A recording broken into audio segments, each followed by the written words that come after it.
process, a number of steps that he'll have to go through, and really just to show Al and the doctors that he's ready to play. Dan Snyder doesn't talk much. Obviously, he made a comment, though, a week or two ago about that we finally have a quarterback. You do now have a quarterback? Well, I think we have a quarterback. I do. I think we have a guy that can help us. I mean, not to say we didn't have some quality quarterbacks. Again, we did some pretty good things when we had Alex Smith playing for us. I thought that was a great job by him. And again, I thought last year Taylor did the things that he needed to do to help us.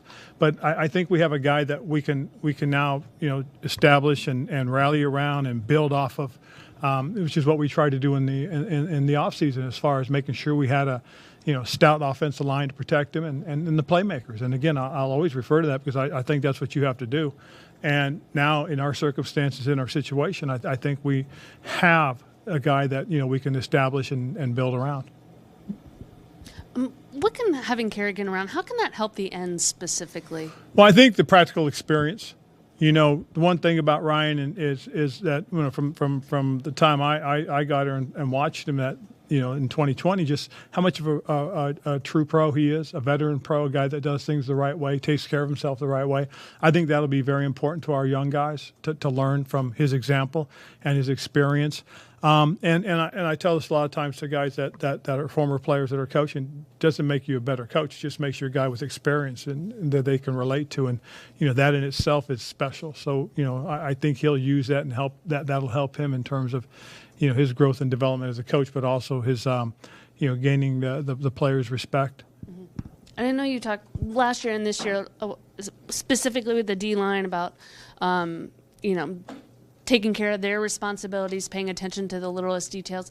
Have you noticed an improvement in those areas with that group? I think the group has gotten better, and I think it's been incremental in terms of our first year to our second year, now to our third. I think each year has been a little bit of a process. Each year has been learning to break habits, learning to understand what's required of that position more so than anything else, and hopefully through repetition, when things get tough, things get hard, they'll revert to the techniques that we're working on and trying to show, as opposed to falling all the way back to what they did a few seasons ago.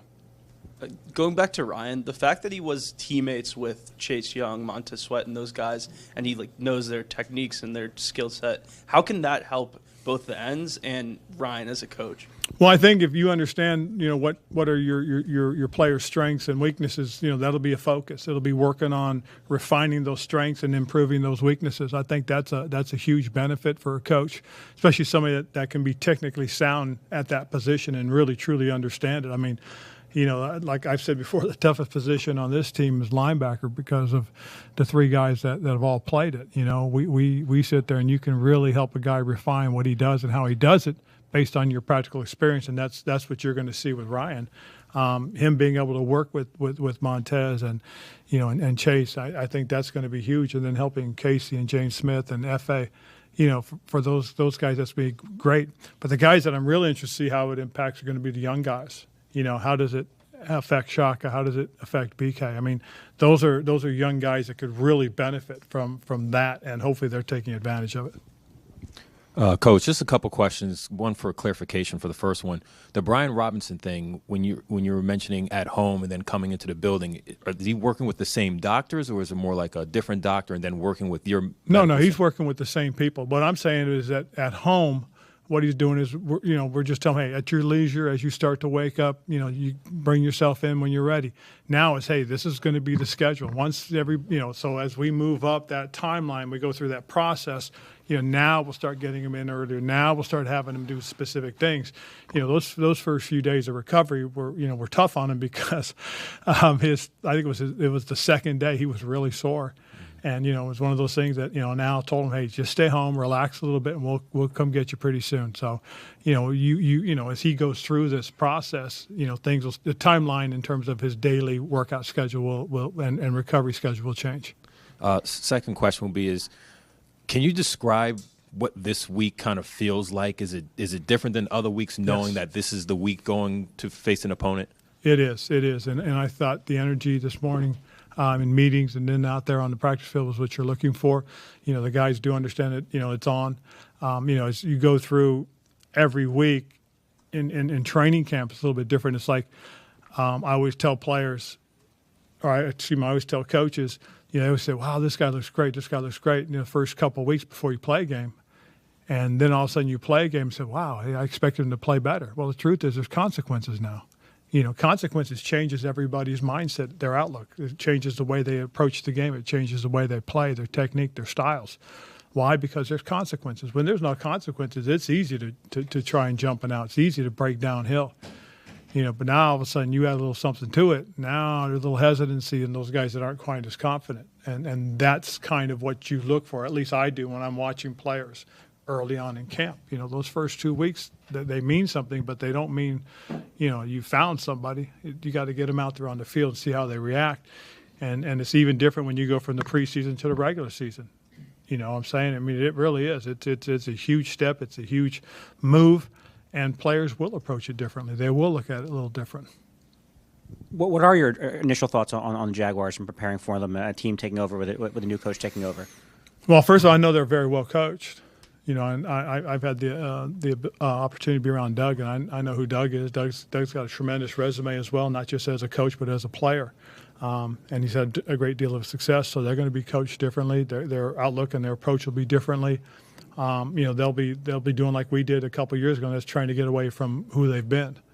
And Doug will do his best to get those guys headed in the right direction. So, I anticipate that. There'll be a little bit of a flair to the way they do things on offense, defense, special teams. For the most part, I'm pretty familiar with their defensive coordinator and the special teams coordinators, both guys that have played for me. So I got a little bit of background with who they are. And it'll be interesting to watch. It really will. I mean, I'm excited about this week just because as I said, knowing who Doug is, I think this is going to be a much better team than people give them credit for. Obviously, Doug and Carson know each other very well. Is there a benefit, even maybe from their side, of knowing Carson? And also, can you get anything out of Carson about what Doug's offense is like? Yeah. I mean, that's exactly what you're going to get. For us, the insights that Carson can give us or has already given us, is huge. And so, we'll take that to heart, but we'll take it for what it's worth. I mean, it's more about what they've got planned for us than what they've done. Take two more.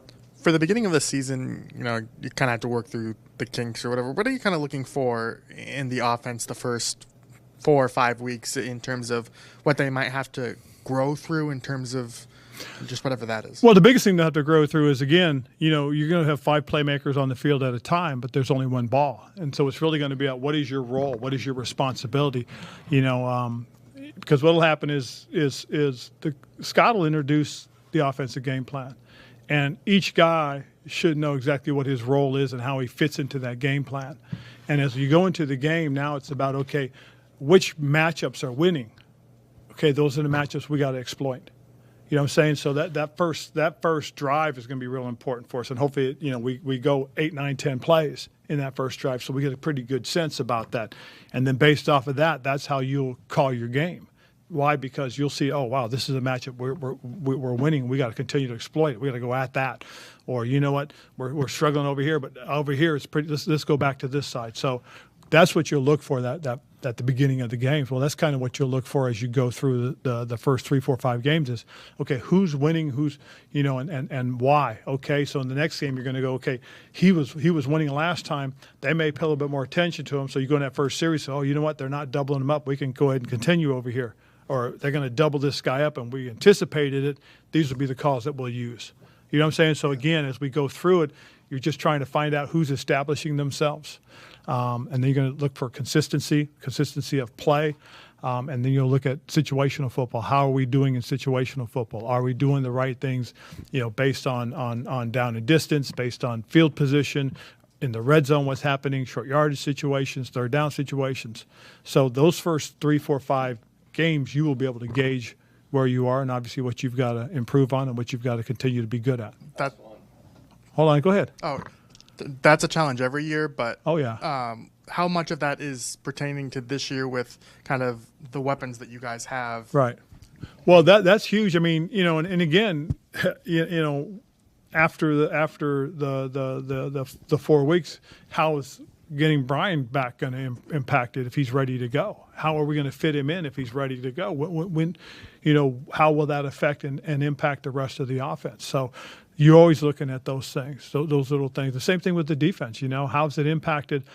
Playing this style of defense against that style of offense. Well, if that's not working, then we might want to try and do a little bit of this over here instead. So we will have to gauge a lot of things quickly.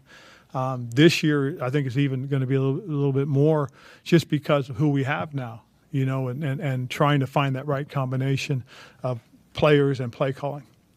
Are there tools other than film that you'll use to evaluate Carson over these initial weeks? Yeah, I mean you'll use analytics as well. You look at the numbers, you look at those types of things.